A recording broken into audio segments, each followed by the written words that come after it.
Hey all, this is Val here with another Dungeon Hunter Champions video. In this video, we're going to be talking about SW10 speed teams.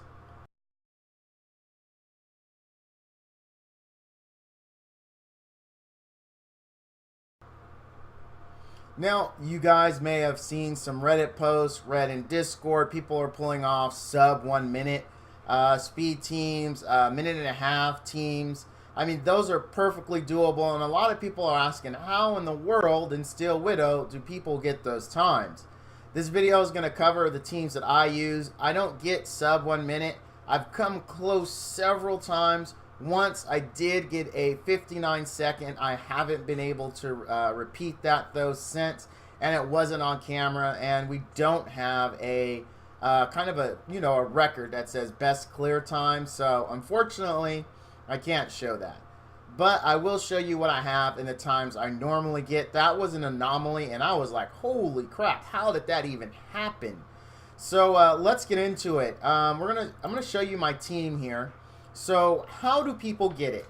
Right now, the kings and queens of SW10 speed teams are direct damage. Now, don't try to bring these teams into Ascended unless you're a very high-end player.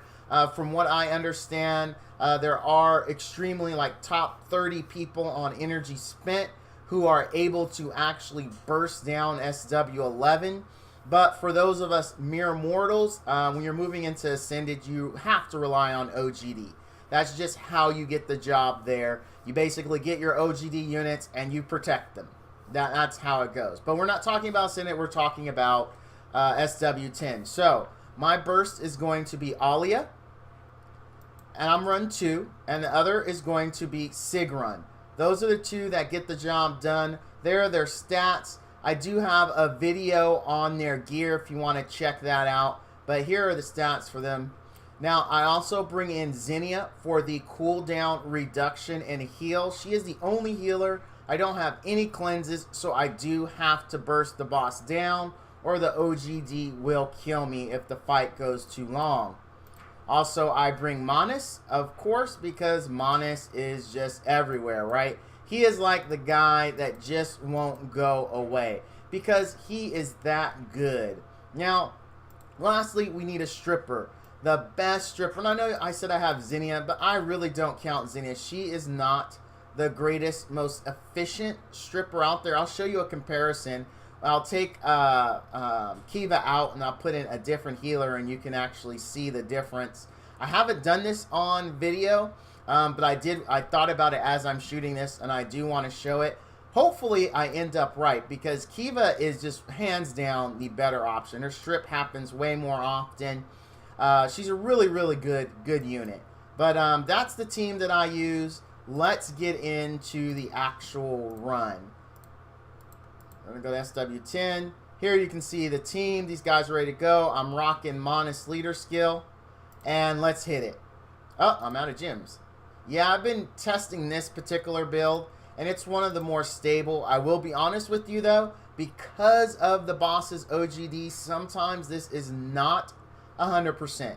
We're looking at roughly about, I would say, 96, 97%. I did about 20 runs this morning, of which one of them failed. I know that's not exactly how percentages worked out, and it's a super small sample size. But I do want to just be straight up with you that it is not 100%. That OGD is just rough. You really want to cleanse or immunity, but that will slow the run down. We'll see, though. Maybe it won't when we swap out Kiva and let just Xenia do the stripping. As you can see, we're under 30. We're at 32 seconds, and we cleared up to the boss. Now, one of the things to keep in mind that will slow down your run, if one of your DPS units gets rooted when she does the spit that can stun, then your run obviously is going to be slower. You need your DPS up and DPSing constantly. This run is an okay run. I mean, typically she'd be just about dead right now instead of just dying, but that's okay. Must didn't get some lucky hits that we really needed, and that's okay. At least we didn't get stunned. Stun is the really big slowdown here. So 1:14. Now I say 1:14 because the death animation is 4 seconds. So I'm running 1:14. This is about average with this team. Sometimes I can get her in 1:06. I just have to get, it's a matter of luck. It really is a matter of luck for me. But 1:14 is good. 1:18 on this sheet is, you know, it's okay. It's respectable. It's not bad at all. Typically, speed teams run from 1 minute to 1:15. Just keep in mind, it does tack on 4 seconds for the death animation. So make sure you pay attention to when it dies, so that way you get an accurate gauge of how long it took you to kill them. Because for me personally, some may disagree. The boss is falling, it's dead. I don't count those 4 seconds for the animation. That's just me personally. That's just me. I mean, other people may be like, nah, you gotta count it. That's not how I personally roll on that particular thing. Now we can take a look at it. If we take out her, we'll put her front line, and we'll bring her because she brings a shield that does AoE damage. So basically we're losing our good strip, and we're gaining heals, and we're gaining some AoE damage. So this will make it more stable. We could go this way, or we could go this way, which is with Amethyst. The problem with Amethyst is the damage that Kiva was doing is definitely going to be greater, so there will be a DPS loss. And she doesn't really have any secondary abilities to make up for that. Another valid choice could also be Katsuko, because Katsuko, just like with Yuko, does the shield that will burst for damage. However, she also brings OGD. I mean, it's only 1 stack, but damage is damage, right? So technically, Katsuko should do a little bit more damage than Yuko. However, in my case, my Yuko is 60. She's almost max skill. I think she's 2 skill points away from being max. So we should see better numbers. We'll find out here. Remember, boss died in the last run at 1:14, which gives us 1:18 on the results screen at the end. So here we go. Things are going good. Waves are dying. You can see there it exploded, but there was no one around us, so we really didn't take advantage of that. But it's okay. She still is contributing more than Kiva would. Now, the point of doing this run is just to show you that the Kiva is still the superior stripper, and that you really can't replace her with Zinnia. We'll see. Maybe we'll get lucky on Monis buff blocks here, and Zinnia will pick up the first one. Monis will buff block the rest. So see, she's already used it, right? So we know she used it again. Okay, Monis buff block happens. So we're actually in a good place. We might see a faster run here. Now we need to get this down quickly. Zinnia gets it. Monis has buff block. As you can see, that extra damage from putting in Yuko and giving up Kiva is really helping us. Big time. This is a great, great run.